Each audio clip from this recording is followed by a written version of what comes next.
আসসালামু আলাইকুম আপন মানুষজন কাছে ও দূরে যে যেখান থেকে আমার এই ভিডিওটা দেখরা সকলে জানাই অনলি কুকিং রেসিপিস চ্যানেলের পক্ষ থেকে স্বাগতম। আজকে আমি আপনার লগে সাবুদানা দিয়ে ঝটপট বিকালের একটা নাস্তা রেসিপি শেয়ার করছি, আশা করি আপনার কাছে ভালো লাগবে। রেসিপিটা বানাইবার লাগি প্রথমে আমি নিছি 1 কাপ পরিমাণ সাবুদানা, আর সাবুদানা দিয়া ডিম আর কাঁচা আলু দিয়ে আমার আজকের এই রেসিপি। এখন সাবুদানাগুলারে আমি 1 থেকে 2 বার বালা করি পরিষ্কার পানি দিয়া দইয়া নিমু। অনেক সময় সাবুদানার মধ্যে অনেক ধুলাবালি ময়লা থাকে।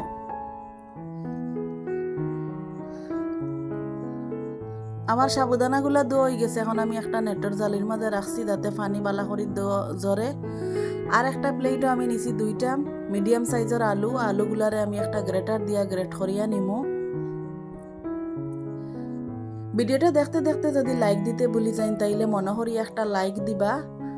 আর আমার এই চ্যানেলটা যদি আপনার কাছে ভালো লাগে সাবস্ক্রাইব করবার, পাশে থাকা বেল বাটনটারেও অন করিয়া রাখবা। সবগুলা আলু আমার গ্রেট করা হয়ে গেছে, এখন আমি বালা করি আরো 1 থেকে 2 বার দইয়া পানি জড়াইয়া নিম।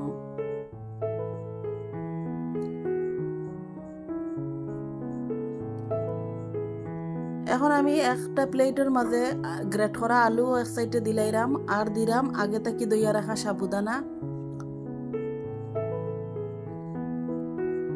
আর লাগবো আমার 2টা ডিম,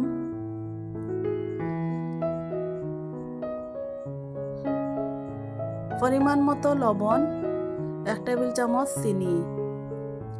এখন সবগুলা উপকরণ আমি একলগে বালা করে চামচ দিয়ে মিশাইয়া নিলাম। আমার ইনো আর কিচ্ছু দেওয়া লাগতো না, অতটুকু শেষ।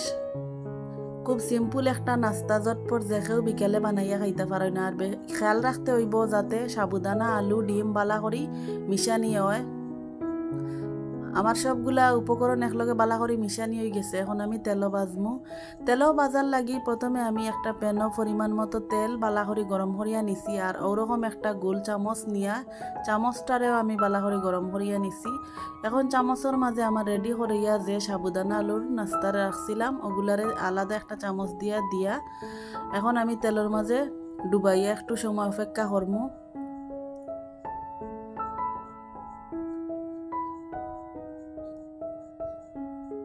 একটু নাড়াচাড়া করিয়া দেওয়ার পরেও দেখবা চামচটা কি আলগস নাস্তাটা ছুটিয়া আইব। এরপরে আমি আবারও ওরকম আর একটা নাস্তা চামচের মাঝে দিলাইরাম।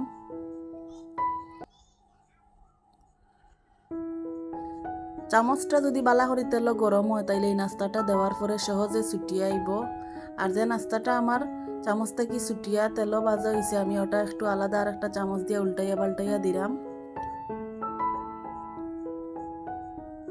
দেখো খুব সুন্দরভাবে ছুটিয়ে আইছে চামচটা কি, আর দেখতে অনেক সুন্দর লাগে গুল গুল নাস্তা।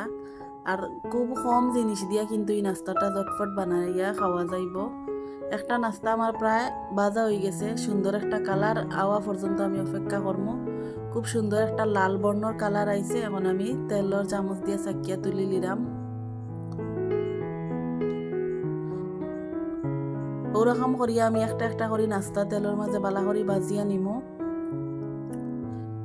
দেখতে কত লোভনীয় লাগে। আর সবগুলা নাস্তা আমার একটা একটা করে ভাজা হয়ে গেছে। এখন পরিবেশনের পালা। আপনারা পরিবেশন করিয়া দেখাইরাম কিলাখান হয়েছে নাস্তাগুলা দেখতে, আর কতটা মচমচ হয়েছে, আর কত সহজে কিন্তু বানানি যায়। ছোট থাকি বড় সকলে অনেক বেশি পছন্দ করবা। দেখিয়া বুঝতে পারা কিলাখান মচমচ হয়েছে, আর ভিতরটা কিরকম হয়েছে আমি একটু ভাঙ্গিয়া দেখাইরাম। আমার আজকের আয়োজন অতটুকু। সকল বালা থাকবা। আল্লাহ হাফিজ।